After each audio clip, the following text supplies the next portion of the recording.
नमस्कार. आज दिनांक 18/11/2024 वार सोमवार. के.डी. चौधरी डाळिंबयाड पुणे या लोकप्रिय यूट्यूब चॅनलवर सर्व शेतकरी बांधवांचं मनापासून स्वागत. मी प्रथमतः बाजाराच्या सद्यस्थितीच्या ऐवजी एक सूचना देऊ इच्छितो. ती सूचना अशी आहे की दिनांक 20/11/2024 ला मतदानाच्या दिवशी मार्केट महाराष्ट्रातील सगळीकडे बंद आहे आणि 20/11 ते साधारणतः बुधवार ते रविवारपर्यंत इंदापूर मार्केट बंद आहे.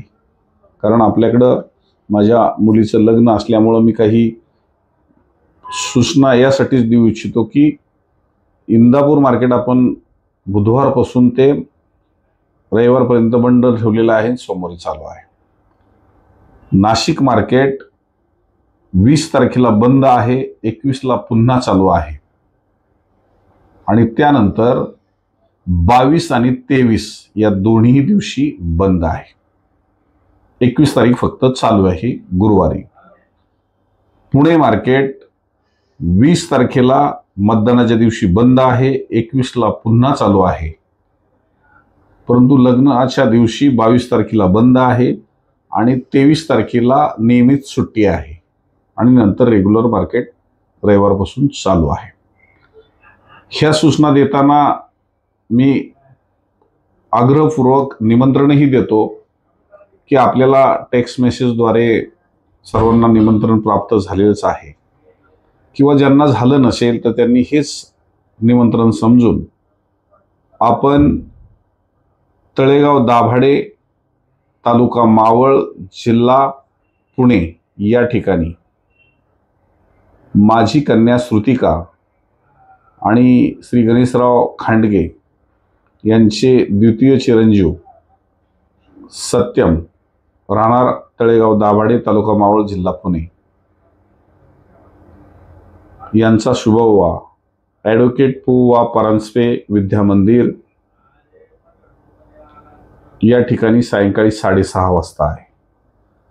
तरी आपल्याला लोकेशनही पाठवलेलं आहे आणि आपल्याला मेसेजही केलेला आहे.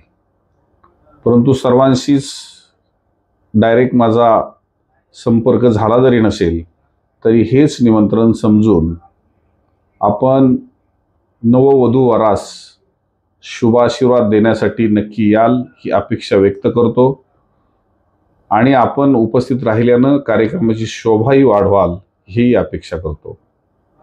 कारण मी एक आपला हितचिंतक या नात्यानं आणि आपण आमचे हितचिंतक या नात्यानं एक परिवाराशी जोडलेलो आहोत.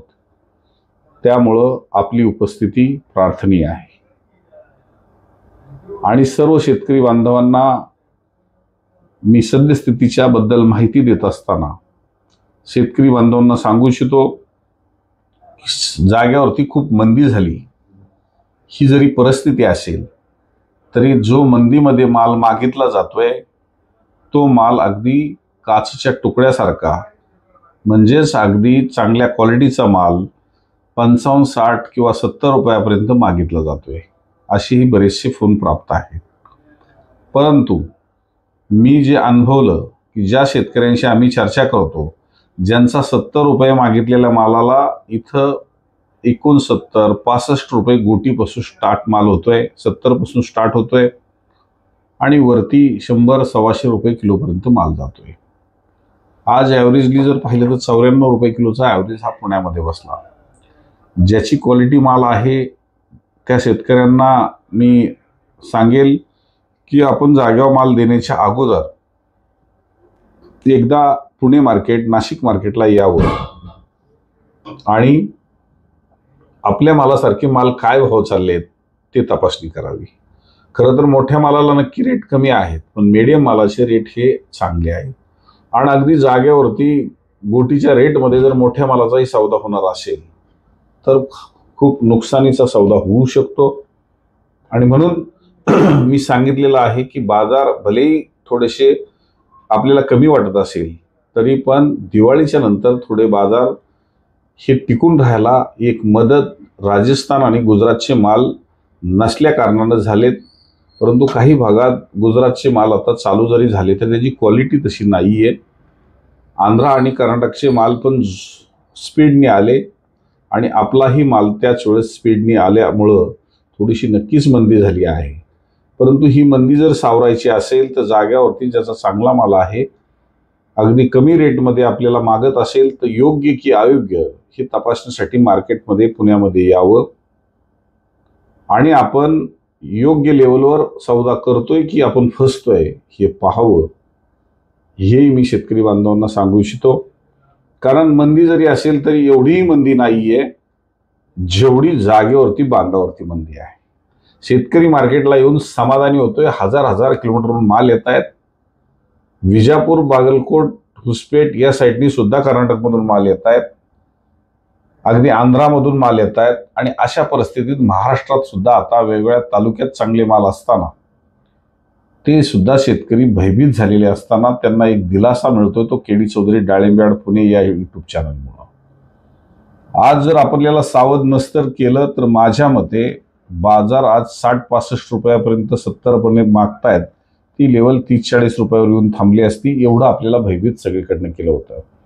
परंतु आज मार्केटला येऊन शेतकरी समाधानी होतोय आणि समाधानी राहणार. हे साधारणतः 15-20 डिसेंबरपर्यंत तर चित्र चांगलं आहे. त्यानंतरची परिस्थिती ही गुजरात, राजस्थानमधले जरी माल चालू झाले तरी पहिल्या टप्प्यात माल हलकेच आहेत. खऱ्या अर्थानं चांगले माल चालू व्हायला जानेवारी उजाडेल आणि त्यामुळं आपल्याला मनात भीती ठेवायचं कुठलं कारण नाहीये आणि अगदी आत्मविश्वासानं मी सांगतो की आज पुण्यासारख्या ठिकाणी खरडे 65-70 रुपयापर्यंत जात आहेत. डॅमेज सुद्धा 20-25 रुपये किलोपर्यंत जातोय. परंतु चांगल्या मालांचं सगळीकडेच प्रमाण असल्यामुळं आणि थंडीचा पिरियड या सगळ्या गोष्टीचा विचार करता थोडासा हा रेट कमी अधिक जरी असेल तरी मार्केटमध्ये योग्यच आहे. हे शेतकऱ्यांच्या मनातून ज्यावेळेस मार्केटिंगला येताना, पाहणी करताना जाणवते किंवा माल विकताना जाणवते. आणि म्हणून मी शेतकरी बांधवांना तळमळीने सांगतो की आपले 10-20 रुपये किलो जर मार्केटला वाढत असतील तर आपण अख्खा खर्च त्याच्यामध्ये काढू शकतोय. किलोला हा फरक म्हणजे 200-400 रुपये कॅरेट ही आपली वाढ होते. आणि आपण मधल्या काळात पावसामध्ये ही बाग टिकवण्यासाठी खूप औषधं मारली. वरून हा कवर हा आपण त्याला प्रत्येक झाडाला दिल्यामुळं आज त्या मालाची शायनिंग पण चांगली आहे. आणि अशा परिस्थितीमध्ये आपलं नुकसान जर होत असेल तर हे नुकसान न भरून येण्यासारखं आहे. कारण त्यावेळेचे रेट हे भयंकर असल्यामुळं 200-250 रुपये किलो आपण भरमसाठ खर्च केलेला आहे. आणि तो खर्च काढायचा असेल तर मार्केटिंग योग्य की अयोग्य वेगळ्या मार्केटमध्ये जाग्यावरती आणि मग आमच्या डाळिंब यार्डला भेट देऊन तपासून घ्यावेत. हेही मी नम्र आवाहन माझ्या शेतकरी बांधवांना करेन. खऱ्या अर्थानं आज अनेक शेतकऱ्यांचे फोन येतात. शेतकरी आज कुठेतरी दिशाहीन झाला होता, म्हणून शेतकऱ्यांना एक दिशा या युट्यूब चॅनलच्या माध्यमातून मिळते. आपणही हा युट्यूब चॅनल जर आवडत असेल व्हिडिओ तर लाईक करा, इतरांना पाठवायचे असेल तर शेअर करा आणि अजूनही हा चॅनल सबस्क्राईब केला नसेल तर सबस्क्राईब करा आणि शेजारी बेल आयकॉनचं बटन आहे ते दाबायला विसरू नका. आणि आपल्याला दररोजच्या नवीन व्हिडिओ ह्या प्राप्त होत जातील. हे मी कळकळीचं आवाहन माझ्या सर्व शेतकरी बांधवांना करू इच्छितो. धन्यवाद.